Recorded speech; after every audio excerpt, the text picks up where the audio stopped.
Is your gameplay a little shaky lately? Is your KD ratio per game too low? Can't maintain that win streak in ranked? If so, don't worry, we've all been there.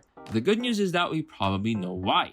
You keep losing your 1v1s. Losing your 1v1s is totally normal. Even the most skilled players out there experience defeat. Factors like positioning, timing, and mechanical skill play a huge role, and the key is to learn from each encounter and improve over time. And if you're still watching this video, then this one is perfect for you, because today we're going to help you walk through, learn, or relearn 4 ways to win your gunfights.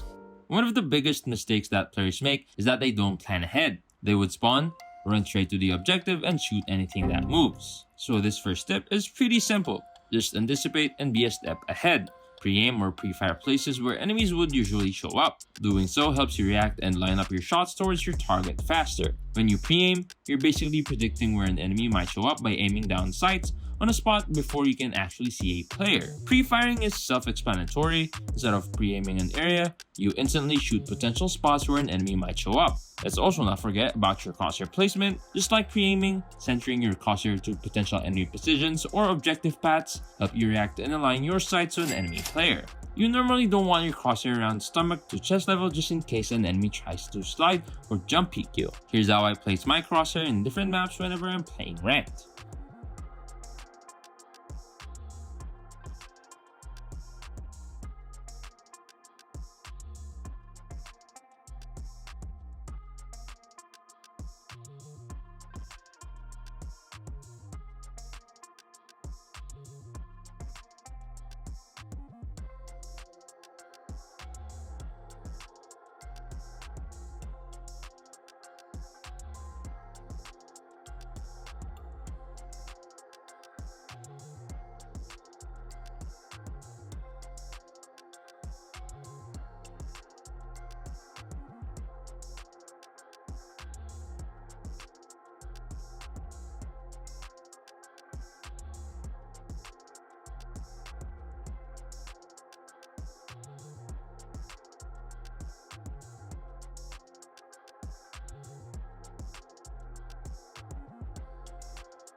Again, doing these techniques lessens the actions you need to do before engaging an enemy. This will help you gain a bit of advantage before or during a gunfight, so you might want to make it a habit from now on if you still haven't yet. In a 1v1 situation, there's a lot of things we have to consider.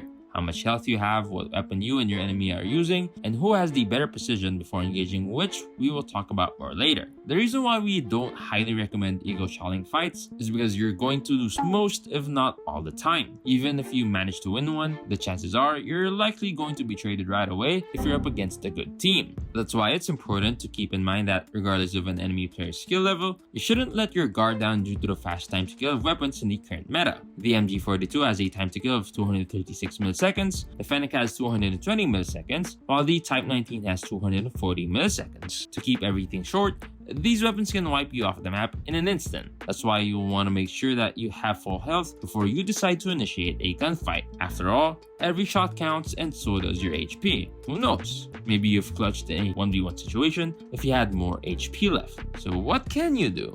When you're shot from outside your line of sight, your first move should be to find cover, then pre-aim or pre-fire in the direction where the shots came from. But what if you've been caught off guard out in the open? There are 2 things that you can do. First is to pop a stim shot if you have one. Using a stim recovers your health by 25 HP per second and boosts your movement speed that lasts for 2 seconds. Oh, and I also forgot to mention that popping a stim will slow you down during its sting animation, so be sure to have a gung-ho perk equipped when running stim shots in your loadout.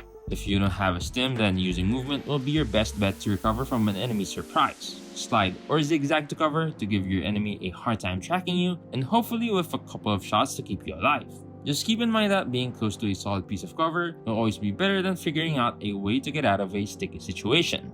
Speaking of cover, there's actually a lot that you can do with your surroundings and use it to your advantage. High ground, head glitches, or just any cover in general can give you the opportunity to reload, Assess the situation, plan your next move, and control the engagement to your favor. Securing high ground provides better visibility as you can look down on your enemies while they are forced to look up at you, often with less effective cover. It's also great to keep in mind that whenever you're in higher elevation than your enemy, you're likely going to land more upper body shots than the chest, arms, and head for a faster time to kill. While head glitching is one of the most common tactics that's been used in the game since the beginning, it's still a great way to hold your ground and annoy your enemies by staying behind cover where they can only see a very small part of your head. Just watch out for enemy grenades and sniper shots trying to flush you out from cover, which brings us to our last tip in this video. Stay mobile and don't be scared to move. Not the one where you'd run like a headless chicken and get shot from multiple angles. When we say that you should move, it's more than what you actually think. If you pay attention to your favorite pro players, content creators, or just your skilled friends, you will notice that they're always on the move whenever they're in a gunfight. They would strafe, jump, slide, and everything because why not?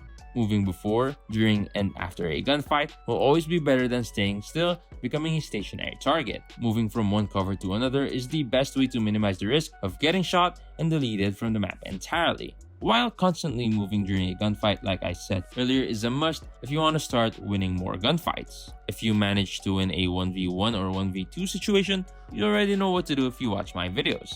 And it's always to reposition after every shot or kill. Moving to another area can help you find a safe spot to heal and prepare for an incoming trade as the enemy team might pre-aim or pre-fire your last general location. It's also important to know that there will always be bigger fish to fry, so take it easy, enjoy the game, and run it back if things don't go your way. But what if I told you that you can actually take down those bigger fish if you know how to aim properly? Watch this video right here.